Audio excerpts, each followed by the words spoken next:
ಧರ್ಮಸ್ಥಳ ಬುರುಡೆ ಕೇಸ್ಗೆ ಸಿಕ್ತು biggest twist. Thimarodi ಗ್ಯಾಂಗ್ನಿಂದಲೇ ಚಿನ್ನಯ್ಯನಿಗೆ ಪ್ರಾಣ ಭೀತಿ ಇದ್ಯಂತೆ. ಧರ್ಮಸ್ಥಳ ಬುರುಡೆ ಕೇಸ್ಗೆ ಸಿಕ್ತು ಬಿಗ್ಗೆಸ್ಟ್ ಟ್ವಿಸ್ಟ್. ತಿಮರೋಡಿ ಗ್ಯಾಂಗ್ನಿಂದಲೇ ಚಿನ್ನಯ್ಯನಿಗೆ ಪ್ರಾಣ ಭೀತಿ ಇದ್ಯಂತೆ. ಜೈಲಿಂದ ಹೊರಬಂದ ಚಿನ್ನಯ್ಯಗೆ ಅಪಾಯ ಇದೆಯಾ? ಹಾಗಾದ್ರೆ ಹೌದು, ನಂಗೆ ಭಯ ಆಗ್ತಾ ಇದೆ ಅಂತ ಚಿನ್ನಯ್ಯ ಹೇಳ್ತಿದ್ದಾನೆ. ನನ್ನ ಮತ್ತು ಪತ್ನಿಯ ಜೀವಕ್ಕೆ ಅಪಾಯ ಎದುರಾಗಬಹುದು. ತಿಮರೋಡಿ ಮಠಣ್ಣನವರ್ ಸಮೀರ್ ವಿಠಲ್ಗೌಡ ಜಯಂತ್ರಿಂದ ತಮಗೆ ಜೀವ ಬೆದರಿಕೆ ಬರಬಹುದು. ನನಗೆ ಹಾಗೂ ನನ್ನ ಪತ್ನಿಗೆ ಪೊಲೀಸ್ ರಕ್ಷಣೆ ಬೇಕು. ಬೆಳ್ತಂಗಡಿ ಪೊಲೀಸ್ ಠಾಣೆಗೆ ಮನವಿಯನ್ನ ಮಾಡಿಕೊಂಡಿದ್ದಾನೆ ಚಿನ್ನಯ್ಯ. ಮಾಸ್ಕ್ ಮ್ಯಾನ್ ಚಿನ್ನಯ್ಯ ಮನವಿ ಆಧರಿಸಿ ದೂರು ದಾಖಲಿಸಿಕೊಂಡ ಪೊಲೀಸರು. ಶೀಘ್ರವೇ ತಿಮರೋಡಿ ಗ್ಯಾಂಗ್ ವಿಚಾರಣೆಯನ್ನ ನಡೆಸಲಿರುವ ಪೊಲೀಸರು. ಧರ್ಮಸ್ಥಳ ಬುರುಡೆ ಕೇಸ್ಗೆ ಈಗ ಬಿಗ್ಗೆಸ್ಟ್ ಟ್ವಿಸ್ಟ್ ಸಿಕ್ಕಿದೆ. ಇಷ್ಟು ದಿನ ಎಲ್ಲರೂ ಕೂಡ ಒಟ್ಟಿಗೆ ಇರ್ತಾ ಇದ್ರು, ಒಟ್ಟಿಗೆ ಪ್ಲಾನಿಂಗ್ ಅನ್ನ ಮಾಡಿದ್ರು, ಜೊತೆಗೆ ಒಟ್ಟಿಗೆ ಹೋಗಿ ದೂರು ಕೊಡ್ಲಿಕ್ಕೂ ಕೂಡ ಸಾಧ್ಯ ಆಯ್ತು. ಆದ್ರೆ ಈಗ ಚಿನ್ನಯ್ಯನಿಗೆ ಬಹಳ ಭಯ ಆಗ್ತಿದ್ಯಂತೆ. ತನ್ನ ಜೀವಕ್ಕೆ ಕುತ್ತು ಬರುತ್ತೆ ಅನ್ನುವ ಭಯದಲ್ಲಿ ಚಿನ್ನಯ್ಯ ಇದ್ದಾನಂತೆ. ಇನ್ನು ತಿಮರೋಡಿ ಆಗಿರಬಹುದು, ಮಠಣ್ಣನವರ್, ಸಮೀರ್ ವಿಠಲ್ಗೌಡ, ಜಯಂತ್ ರವರಿಂದ ತಮಗೆ ಜೀವ ಬೆದರಿಕೆ ಬರಬಹುದು, ನನಗೂ ಮತ್ತೆ ನನ್ನ ಹೆಂಡತಿಗೂ ತೊಂದರೆ ಮಾಡಬಹುದು, ನನಗೆ ಜೀವ ಭಯ ಇದೆ, ಭಯ ಆಗ್ತಿದೆ ಅಂತ ಚಿನ್ನಯ್ಯ ಹೇಳ್ಕೊಂಡಿದ್ದಾನೆ.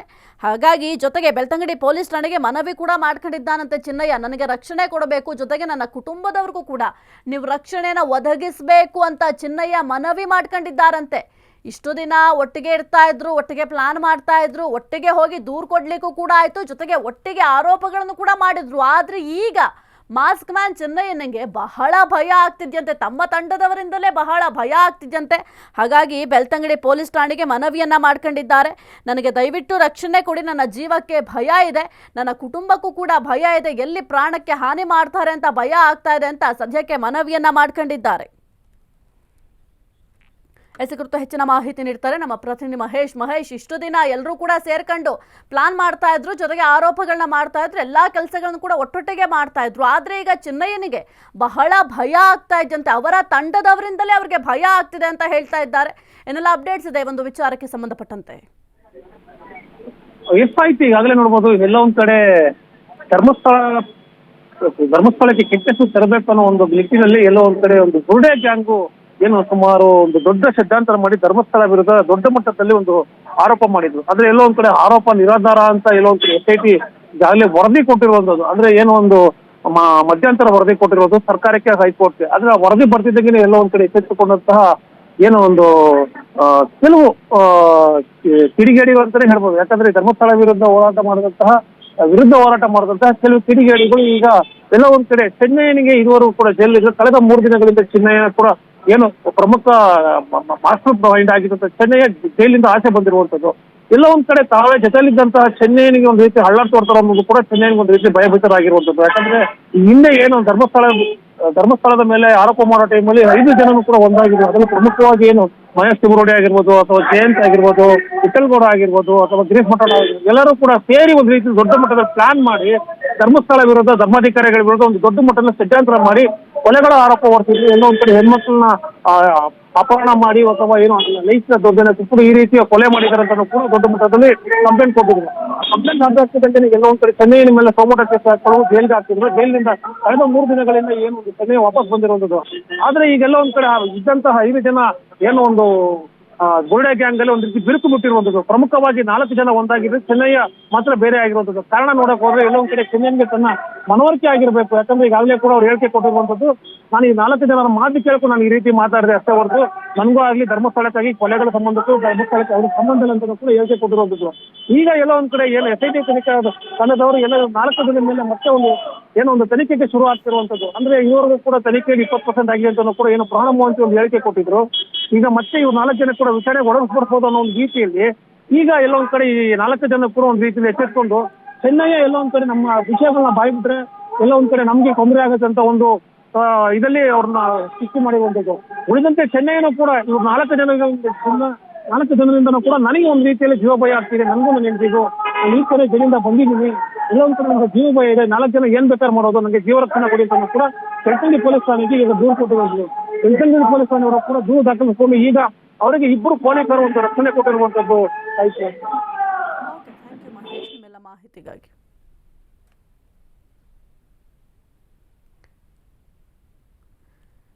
ಇನ್ನು ಸದ್ಯಕ್ಕೆ ಧರ್ಮಸ್ಥಳ ಬುರುಡೆ ಕೇಸ್ಗೆ ಬಿಗ್ಗೆಸ್ಟ್ ಟ್ವಿಸ್ಟ್ ಸಿಕ್ಕಿದೆ. ತಿಮರೋಡಿ ಗ್ಯಾಂಗ್ನಿಂದಲೇ ಚಿನ್ನಯ್ಯನಿಗೆ ಪ್ರಾಣ ಭೀತಿ ಇದೆಯಂತೆ. ನನಗೆ ಭಯ ಆಗುತ್ತೆ, ನನ್ನ ಜೀವಕ್ಕೆ ತೊಂದರೆ ಆಗಬಹುದು, ಹಾಗಾಗಿ ನನಗೆ ರಕ್ಷಣೆ ಬೇಕು ಅಂತ ಬೆಳ್ತಂಗಡಿ ಪೊಲೀಸ್ ಠಾಣೆಗೆ ಮನವಿ ಕೂಡ ಮಾಡ್ಕೊಂಡಿದ್ದಾರೆ. ಜೊತೆಗೆ ನನ್ನ ಕುಟುಂಬದವ್ರಿಗೂ ಕೂಡ ತೊಂದರೆ ಆಗಬಹುದು. ಅದು ಯಾರಿಂದ? ತಿಮರೋಡಿ ಆಗಿರಬಹುದು, ಮಠಣ್ಣನವರ್, ಸಮೀರ್, ವಿಠಲ್ಗೌಡ, ಜಯಂತ್ ತಮ್ಮದೇ ತಂಡದವರಿಂದ ತಮಗೆ ಜೀವ ಭಯ ಇದೆ. ನನಗೂ ಈ ಒಂದು ಪ್ರಕರಣಕ್ಕೂ ಏನು ಸಂಬಂಧ ಇಲ್ಲ. ಈ ಒಂದು ಧರ್ಮಸ್ಥಳ ವಿಚಾರವಾಗಿ ಏನೆಲ್ಲ ಆರೋಪಗಳು ಮಾಡಿದ್ರು ಅದಕ್ಕೂ ನನಗೂ ಸಂಬಂಧ ಇಲ್ಲ ಅಂತ ಕೂಡ ಈಗ ಚಿನ್ನಯ್ಯ ಹೇಳ್ತಾ ಇದ್ದಾನೆ. ಸದ್ಯಕ್ಕೆ ನನಗೆ ಪ್ರಾಣ ಭೀತಿ ಇದೆ, ಭಯ ಇದೆ, ಹಾಗಾಗಿ ಸ್ವಲ್ಪ ನನಗೆ ರಕ್ಷಣೆಯನ್ನು ಒದಗಿಸ್ಕೊಡ್ಬೇಕು ಅಂತ ಬೆಳ್ತಂಗಡಿ ಪೊಲೀಸ್ ಠಾಣೆಗೆ ಚಿನ್ನಯ್ಯ ಮನವಿಯನ್ನ ಮಾಡ್ಕೊಂಡಿದ್ದಾರೆ. ಚಿನ್ನಯ್ಯ ಮನವಿಯನ್ನ ಆಧರಿಸಿ ಪೊಲೀಸರು ಕೂಡ ಸದ್ಯಕ್ಕೆ ದೂರನ್ನ ದಾಖಲು ಮಾಡಿಕೊಂಡಿದ್ದಾರೆ. ಶೀಘ್ರವೇ ತಿಮರೋಡಿ ಗ್ಯಾಂಗ್ ವಿಚಾರಣೆಯನ್ನು ಕೂಡ ಪೊಲೀಸರು ಮಾಡ್ತಾರೆ. ಏಕೆಂತಂದರೆ ಈಗ ಒಂದು ಪ್ರಾಣ ಭೀತಿ ಇದೆ, ನನಗೆ ಭಯ ಆಗುತ್ತೆ, ನನ್ನ ಜೀವಕ್ಕೆ ತೊಂದರೆ ಇದೆ ಅಂತ ಯಾರೇ ಹೋಗಿ ಹೇಳಿದ್ರು ಕೂಡ ಯಾರಿಂದ ನಿಮಗೆ ಭಯ ಆಗುತ್ತೆ ಅಂತ ಕೂಡ ಕೇಳ್ತಾರೆ ಪೊಲೀಸರು. ಆ ಒಂದು ಸಂದರ್ಭದಲ್ಲಿ ಯಾರ ಹೆಸರನ್ನ ಹೇಳ್ತಾರೆ ಅವರನ್ನ ಕರೆದು ವಿಚಾರಣೆಯನ್ನ ಮಾಡ್ತಾರೆ. ನಿಮ್ಮಿಂದ ಈ ರೀತಿಯಾಗಿ ಪ್ರಾಣ ಭೀತಿ ಇದೆ, ಪ್ರಾಣಕ್ಕೆ ತೊಂದರೆ ಆಗುತ್ತೆ ಅಂತ ಭಯವನ್ನು ವ್ಯಕ್ತಪಡಿಸ್ತಾ ಇದ್ದಾರೆ, ಇದಕ್ಕೆ ಬಗ್ಗೆ ನೀವೇನು ಹೇಳ್ತೀರಾ ಅಂತ ಅವ್ರ ಹತ್ರ ಒಂದು ಮನವಿ ಪತ್ರವನ್ನು ಕೂಡ ಬರೆಸ್ಕೊಳ್ತಾರೆ. ಜೊತೆಗೆ ಈ ರೀತಿಯ ಏನೇ ಒಂದು ತೊಂದರೆ ಆದರೂ ಕೂಡ ನೀವೇ ಕಾರಣ ಅಂತ ಆರೋಪ ಮಾಡ್ತಾ ಇದ್ದಾರೆ ಅಂತ ಕೂಡ ಅವರ ಗಮನಕ್ಕೆ ತರುವ ಕೆಲಸವನ್ನು ಕೂಡ ಮಾಡ್ತಾರೆ. ಜೊತೆಗೆ ಈಗ ಸದ್ಯಕ್ಕೆ ತಿಮರೋಡಿ ಗ್ಯಾಂಗ್ ವಿಚಾರಣೆಯನ್ನು ಪೊಲೀಸರು ಶೀಘ್ರವೇ ನಡೆಸ್ತಾರೆ. ಬೆಳ್ತಂಗಡಿ ಪೊಲೀಸ್ ಠಾಣೆಗೆ ಚಿನ್ನಯ್ಯ ಮನವಿ ಮಾಡಿಕೊಂಡಿದ್ರು. ಅದರ ಬೆನ್ನಲ್ಲೇ ಈಗ ವಿಚಾರಣೆಯನ್ನು ಕೂಡ ಪ್ರಾರಂಭ ಮಾಡ್ತಾರೆ. ಇಷ್ಟು ದಿನ ಎಲ್ಲೇ ಹೋದರೂ ಕೂಡ ಜೊತೆಯಲ್ಲೇ ಹೋಗ್ತಾ ಇದ್ರು, ಜೊತೆಯಲ್ಲಿಯೇ ಇರ್ತಾ ಇದ್ರು. ಯಾವಾಗ ಈ ಒಂದು ಬುರುಡೆ ಕೇಸ್ ಸಾಕಷ್ಟು ಸದ್ದು ಮಾಡ್ತು ಆ ಒಂದು ಸಂದರ್ಭದಲ್ಲೂ ಕೂಡ ಚಿನ್ನಯ್ಯನ ಬೆಂಬಲಕ್ಕೆ ನಾವಿದ್ದೀವಿ ಅಂತ ಹೇಳ್ತಾ ಇದ್ರು. ಸಮೀರ್ ಕೂಡ ಕೆಲವೊಂದಿಷ್ಟು ವಿಡಿಯೋಗಳನ್ನು ಮಾಡಿದ್ರು. ಈ ಒಂದು ಏನು ಚಿನ್ನಯ್ಯ ಹೇಳಿಕೆಯನ್ನು ಕೊಟ್ಟಿದ್ದ, ಜೊತೆಗೆ ಸ್ಥಳಗಳನ್ನು ಗುರುತು ಮಾಡಿದ್ದ, ಇಲ್ಲೆಲ್ಲಿ ನಾನು ಹೂತ ಹಾಕಿದ್ದೀನಿ ಅಂತ ಏನು ಗುರುತು ಮಾಡಿದ್ರು ಜಾಗ, ಆ ಒಂದು ಸಂದರ್ಭದಲ್ಲೂ ಅಷ್ಟೇ ಚಿನ್ನಯ್ಯ ಸಾಕಷ್ಟು ಹೇಳಿಕೆಯನ್ನು ನೀಡುವಾಗ ಎಲ್ಲರೂ ಕೂಡ ಚಿನ್ನಯ್ಯನ ಬೆಂಬಲಕ್ಕೆ ನಿಂತಿದ್ರು. ಆದರೆ ಚಿನ್ನಯ್ಯ ಹೇಳ್ತಾ ಇರೋದು ಎಲ್ಲವೂ ಕೂಡ ಸುಳ್ಳು ಅಂತ ಯಾವಾಗ ತನಿಖೆಯ ಸಂದರ್ಭದಲ್ಲಿ ಗೊತ್ತಾಯಿತು, ಅದಾದ ನಂತರ ಅವರ ಟೀಮ್ ಏನಿದೆ ಅವರ ಟೀಮೇ ಹೊಡೆದೋಯ್ತು. ಅದಾದ ಮೇಲೆ ಸದ್ಯಕ್ಕೆ ಚಿನ್ನಯ್ಯ ಅವರ ಟೀಮ್ನ ಸದಸ್ಯರ ವಿರುದ್ಧವೇ ಈಗ ಆರೋಪವನ್ನು ಮಾಡ್ತಾ ಇದ್ದಾರೆ. ನನ್ನ ಜೀವಕ್ಕೆ ತೊಂದರೆ ಇದೆ, ಜೊತೆಗೆ ನನ್ನ ಪತ್ನಿಯ ಜೀವಕ್ಕೂ ಕೂಡ ತೊಂದರೆ ಇದೆ, ಅಪಾಯ ಎದುರಾಗಬಹುದು, ಹಾಗಾಗಿ ನನಗೆ ದಯವಿಟ್ಟು ರಕ್ಷಣೆ ಕೊಡಿ. ನನಗೆ ತಿಮರೋಡಿ ಅವರಿಂದ ಭಯ ಇದೆ, ಮಠಣ್ಣನವರಿಂದ ಭಯ ಇದೆ, ಸಮೀರಿಂದ ಭಯ ಇದೆ, ಜೊತೆಗೆ ವಿಠಲ್ಗೌಡ ಆಗಿರಬಹುದು, ಜಯಂತ್ ಆಗಿರಬಹುದು, ಅವರೆಲ್ಲರಿಂದಲೂ ಕೂಡ ನನಗೆ ಭಯ ಇದೆ. ಎಲ್ಲಿ ನನ್ನ ಜೀವಕ್ಕೆ ತೊಂದರೆ ಮಾಡಿಬಿಡ್ತಾರೋ ಅಂತ ಭಯ ಆಗ್ತಾ ಇದೆ. ಜೊತೆಗೆ ನನ್ನ ಹೆಂಡತಿಗೂ ಕೂಡ ಭಯ ಇದೆ, ಎಲ್ಲಿ ನಮ್ಮ ಜೀವಕ್ಕೆ ತೊಂದರೆ ಮಾಡ್ತಾರೆ ಅಂತ. ಹಾಗಾಗಿ ನಮಗೆ ದಯವಿಟ್ಟು ರಕ್ಷಣೆಯನ್ನು ಒದಗಿಸ್ಕೊಡಿ ಅಂತ ಬೆಳ್ತಂಗಡಿ ಪೊಲೀಸ್ ಠಾಣೆಗೆ ಚಿನ್ನಯ್ಯ ಮನವಿಯನ್ನು ಮಾಡಿಕೊಂಡಿದ್ರು. ಹಾಗಾಗಿ ಈಗ ಸದ್ಯಕ್ಕೆ ಪೊಲೀಸರು ದೂರನ್ನು ಕೂಡ ದಾಖಲು ಮಾಡ್ಕೊಂಡಿದ್ದಾರೆ. ಈ ಒಂದು ದೂರು ದಾಖಲಾದ ಬೆನ್ನಲ್ಲೇ ಏನು ತಿಮರೋಡಿ ಮತ್ತು ಅವರ ಸಂಗಡಿಗರಿದ್ದಾರೆ ಅವರನ್ನ ಕರೆದು ವಿಚಾರಣೆ ಕೂಡ ಮಾಡ್ತಾರೆ. ನಿಮ್ಮ ಮೇಲೆ ಈ ರೀತಿಯಾಗಿ ಆರೋಪವನ್ನು ಮಾಡಿದ್ದಾರೆ ಅಂತ ಸದ್ಯಕ್ಕೆ ವಿಚಾರಣೆಯನ್ನು ಕೂಡ ಪೊಲೀಸರು ಮಾಡ್ತಾರೆ.